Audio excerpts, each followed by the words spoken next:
Muchka. Štěpán Muchka, Sokol Mladá Boleslav.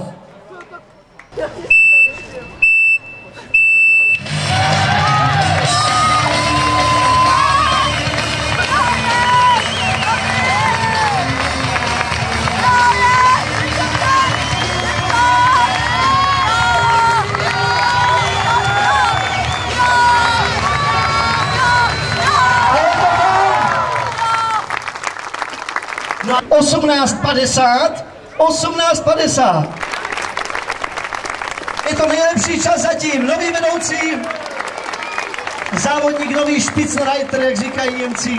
Připravený je Josef Křivánek, český rekordman ve šplhu. Josef ukončil aktivní kariéru již před 3-4 měsíci. On už se věnuje jenom v uvozovkách ocelovému muži, kde minulý týden zvítězil a stal se mistrem republiky. A silovému trojboji a dalším disciplinám, kde i mezinárodně. A Josef už studuje fakultu sportovních studií v Brně, patří mezi nejlepší studenty, jde bez tréninku zvolí exibičně pouze pro Nové Město nad Metují. Český rekordman Josef Křivánek, Sokol Brno 1.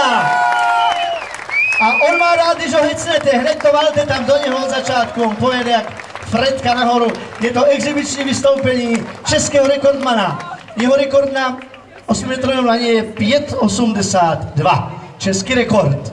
Josef Křivánek.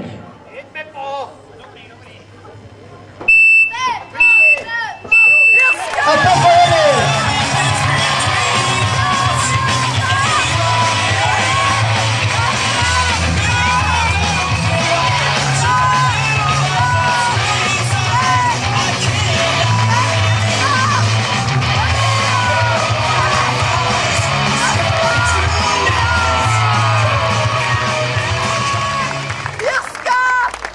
A teď si počkáme na čas.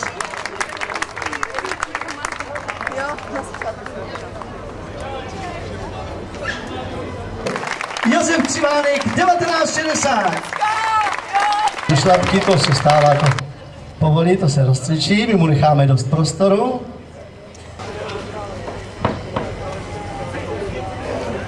Zkusíme to.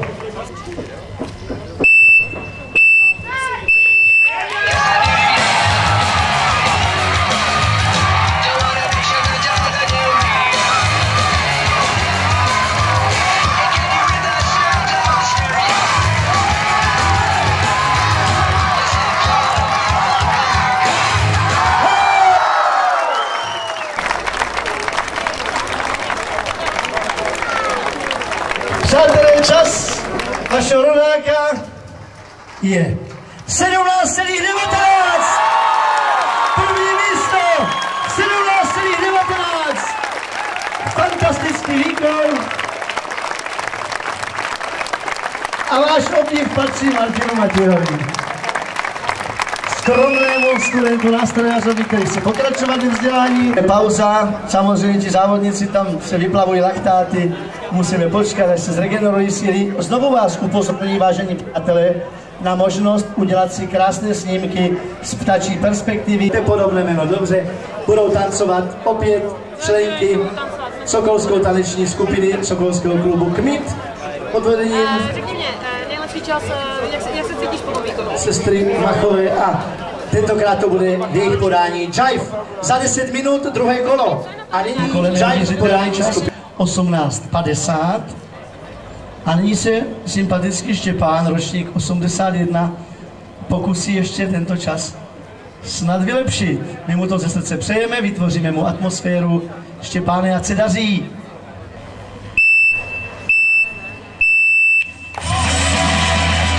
A už jede.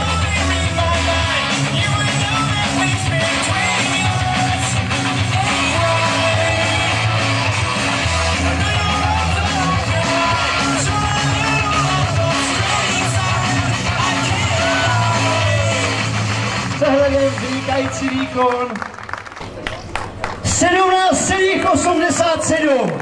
Vynikající výkon Štěpána Muchky. 17,87. Oproti prvnímu kolu, kdy měl 18,5. Další zlepšení, přátelé. Obdivuhodný výkon 24. borce ze Sokola Mladá Boleslav. Štěpán Muchka. Josef Křivánek šel 19.6 v prvním kole.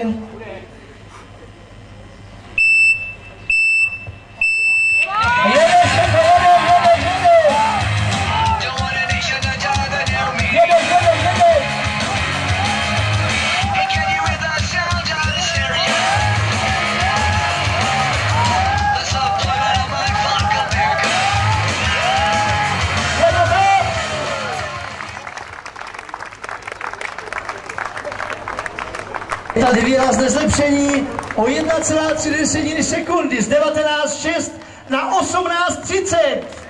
Z 19.6 na 18.30, přátelé. Martin Matěj, Sokol Nové Město nad Metují, čili váš rodák, se teď pokusí o další z řady vynikajících výkonů, které jsme v průběhu dnešního krásného sportovního dopoledne tady zažili. A jedeš!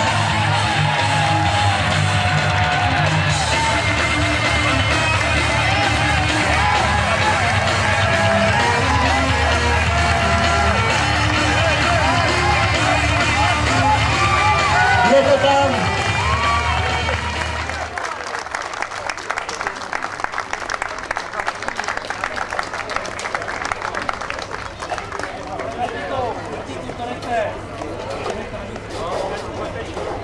Vážení přátelé, jste svědky vynikajícího výkonu. 16,15. Váš občan, váš Martin Matěj, famózní výkon. A my mu gratulujeme srdečně. Ale přátelé, to neskončilo, protože k absolutnímu vrcholu kategorie muži elite. Vítězem velké ceny Nového Města nad Metují v olympijsko-aténském šplhu na 14-metrovém laně se pro rok 2005 stává domácí Martin Matěj. Sokolové Město. A dívejte se na to, teď tam běží ten červený běhoun. Výborně. Kterému závodníku se poštěstí v tak mladém věku zatančit si s bobříkem obě hlavy a na svém náměstí, ve svém městě. Martin Matěj, čas 16,15, druhý nejlepší čas všech dob. Vítěz velké ceny Martin Matěj, Sokolové Město nad Metují. Ale měl velice zdatné soupeře a vynikající. Na druhém místě Štěpán Muchka, Sokol Mladá Boleslav. Čas 17,87. Štěpán skromně, nenápadně, ale velmi účinně a perfektně šplhal. Byl zdatným soupeřem a bronz Josef s tím ani nepočítal po té 4měsíční pauze. Bronz český rekordman Josef Křivánek, Sokol Brno 1, ten vůbec nepočítal s tím, že by se dostal dnes na bednu, vystupal pouze exibičně a nakonec je z toho tedy třetí místo. Já si myslím, že to pořadí těch prvních tří je absolutně spravedlivé. Nakonec celý ten šplh je tvrdý, ale objektivní. Takže telegraficky Matěj, stříbro Muchka a bronz Křivánek, vidíte trojici. Na čtvrtém místě Marek Pustaj, Ešecká Palestra Praha.